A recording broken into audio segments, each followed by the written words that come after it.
आज सकाळी 4 वाजता उठले होते आणि आज रेसिपी शूट केली नाही बरं का, कारण मला आज फार झोप आली होती आणि गेले 2 दिवस काही वाटलं नाही, मुलाला सुट्ट्या होत्या त्यामुळं. पण आज मुलाचं पण टिफिन, त्याचं आवरणं, त्यानंतर यांचा टिफिन, यांचे कपड्याची इस्त्री वगैरे हे सगळं ना मला ओव्हरलोड होतं आहे काम सगळं. आणि मला 7 वाजता घरातून बाहेर पडायचं असतं, तेव्हा कुठे मी 12 वाजेपर्यंत रिटर्न येते.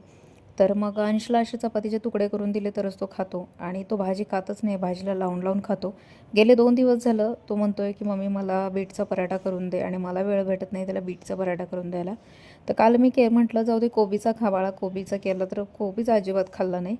तर त्याचं एक आहे की जे आवडेल तेच खातो, नाही तर तो खातच नाही. मग मला खूप मेहनत करावी लागते त्याला भरवायला, आरडाओरडा फार करावा लागतो, त्याशिवाय अंश काही खात नाही बाबा. आणि त्याला भूकही कशी लागत नाही मला समजत नाही, एवढे टॉनिक वगैरे डॉक्टरने दिले, कशाचाच फरक पडत नाही.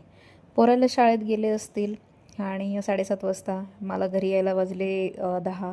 10 वाजता घरी आले चहा प्यायसाठी आणि चहा पिला आणि ह्या कॅमेऱ्याकडे बघितलं की ह्याला सेन्सर आहे, त्यामुळे हा वाचतो. आपली थोडीशी जरी हालचाल झाली तरी असं वाटतं नाही का आपली कोणतरी वाट बघते रे बाबा. चला, बाकी कुणी बघत नाही, ह्या कॅमेरा वाट बघतोय. तुम्ही चॅनलला सबस्क्राईब करा. मी